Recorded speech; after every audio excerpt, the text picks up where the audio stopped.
Atenção! Vai começar agora uma teleaula de ensaios de materiais do curso profissionalizante. Este módulo tem um total de 25 aulas. Hoje você vai assistir a teleaula número 7. Bons estudos!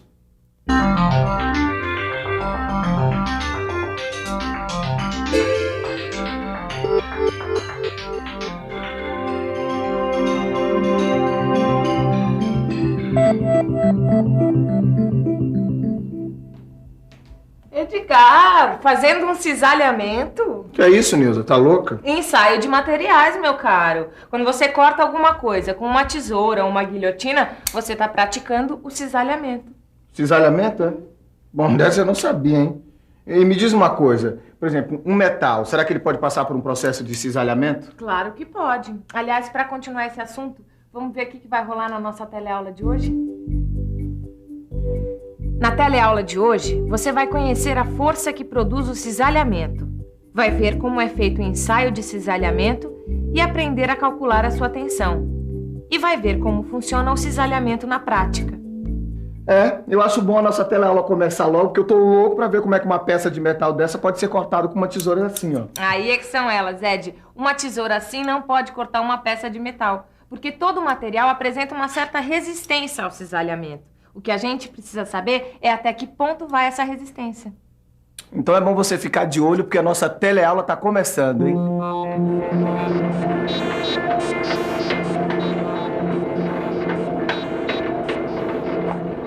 Bom dia, Ananias. Bom dia, Ribeiro. Que bons ventos o trazem. Olha, eu preciso de uns parafusos como este aqui, que segura a estrutura da cobertura da minha fábrica. Aí eu pensei, ninguém faz isso melhor que a Ananias. Pois então veio pro lugar certo, hein? Pois é, mas olha, tem que ser bem resistente. Imagina para segurar aquele peso todo. Fica frio, Ribeiro, porque as dimensões de um parafuso como esse, com certeza foram determinadas a partir do resultado de um ensaio de cisalhamento. Tesouras, prensas de corte ou dispositivos especiais aplicam nos metais esforços que resultam em forças cortantes. Durante o corte, as partes se movimentam paralelamente por escorregamento, uma sobre a outra, e se separam. Quer dizer, então, que o material de um parafuso como este tem resistência ao cisalhamento? Tem, e saber até onde vai essa resistência é muito importante, porque a força cortante é o principal esforço a que ele vai ser submetido. Além dos parafusos, quais são os outros produtos que têm que ter resistência ao cisalhamento, hein? Na indústria da estampagem, Caio, é muito importante saber até onde vai a resistência ao cisalhamento. Para falar um pouco melhor sobre o assunto, vamos ver a força que produz o cisalhamento. Para entender melhor a força que produz o cisalhamento, o melhor mesmo é ficar por dentro.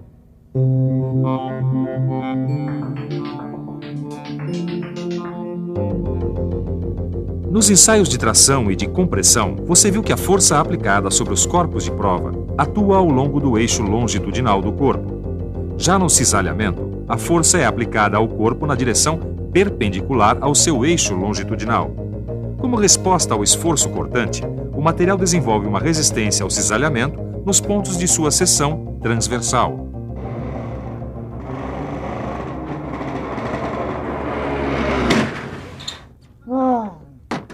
Nilza, eu acho que o volante tá meio solto, viu? Ah, é? Edgar, o parafuso que prende o volante no eixo de direção tá quebrado. Olha, dessa vez a gente vai ter que usar um parafuso que tem uma resistência maior ao cisalhamento, viu? Como é que a gente sabe disso? Com o ensaio de cisalhamento. Então a gente vai ter que aprender como é feito o ensaio de cisalhamento, né? A forma do produto final afeta a resistência ao cisalhamento.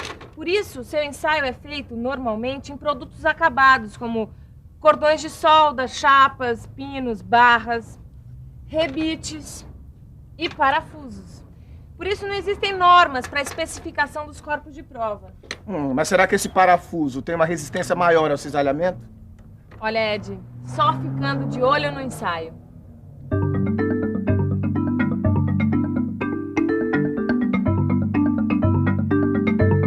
O ensaio de cisalhamento é feito com a máquina universal de ensaios e, dependendo do produto a ser ensaiado, são adaptados alguns dispositivos. O dispositivo é fixado na máquina de ensaio e os parafusos, rebites ou pinos são inseridos entre as duas partes móveis. Ao se aplicar uma tensão de tração ou compressão no dispositivo, será transmitida uma força cortante à seção transversal do produto ensaiado.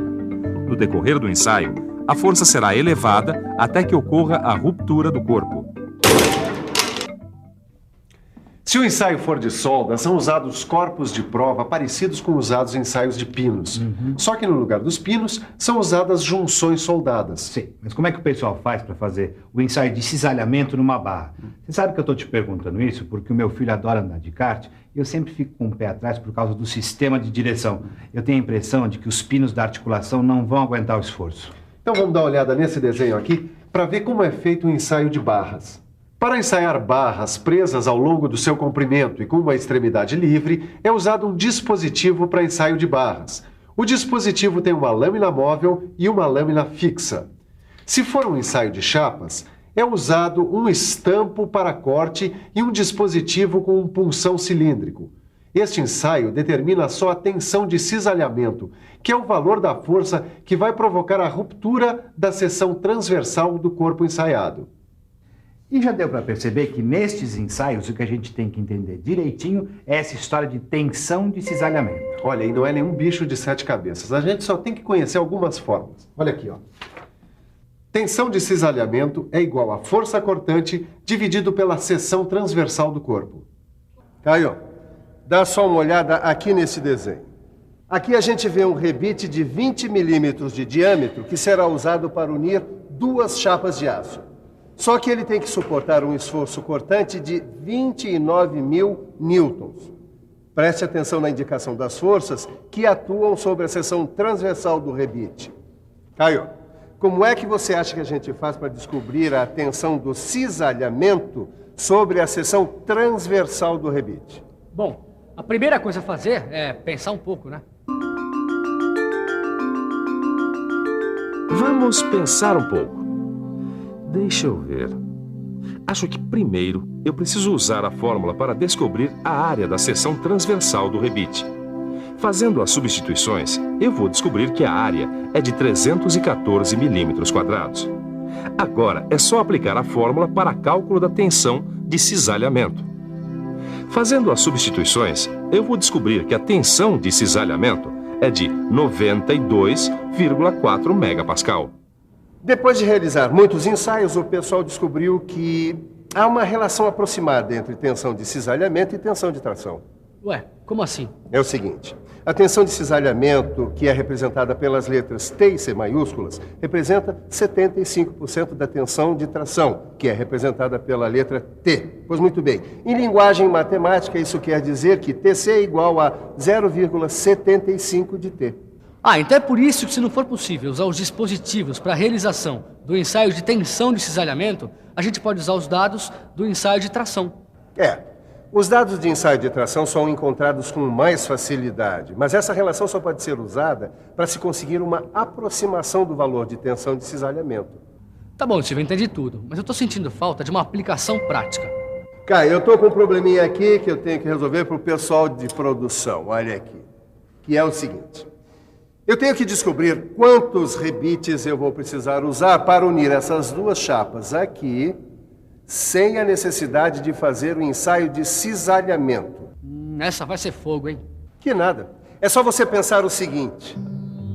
A gente tem que unir as chapas dessa maneira. Sabemos que a tensão de cisalhamento é igual à força cortante dividida pela área do corpo. Vamos chamar o número de rebites necessários de N minúscula. A tensão de cisalhamento será distribuída pela área de cada rebite vezes o número de rebites.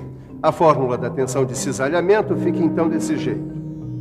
Se a gente isolar um N minúsculo, que é o valor que nos interessa descobrir, ficaremos com essa fórmula. A gente sabe que as chapas suportarão uma força cortante de 20.000 newtons.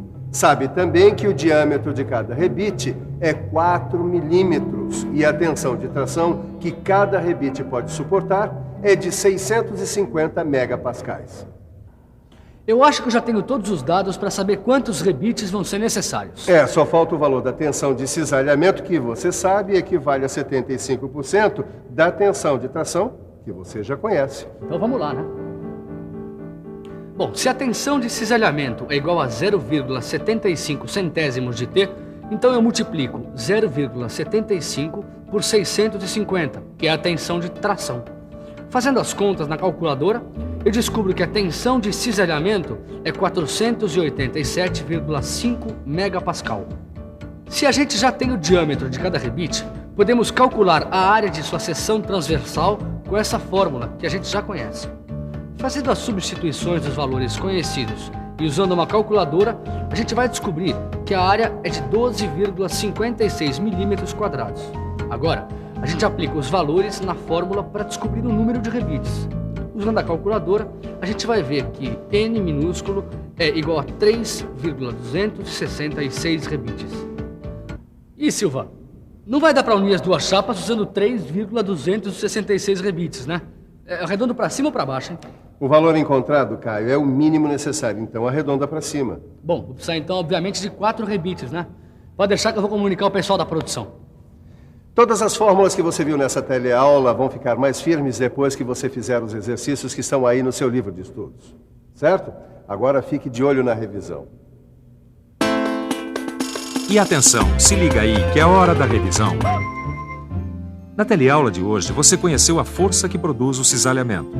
Viu que o ensaio de cisalhamento é feito na máquina universal de ensaios. Viu que, dependendo do material, o ensaio precisa ser feito com dispositivos especiais. Conheceu a tensão de cisalhamento. E, finalmente, viu que é possível resolver um problema prático de cisalhamento sem recorrer ao ensaio. Pronto, agora tá firme. Viu como é importante conhecer a resistência que certos materiais têm ao cisalhamento? Se a gente não ficar esperto, pode se estourar numa curva dessas por aí. E se você não quer derrapar numa curva, pegue o seu livro de estudo e resolva os exercícios. Na próxima teleaula tem mais ensaio de materiais. Até lá!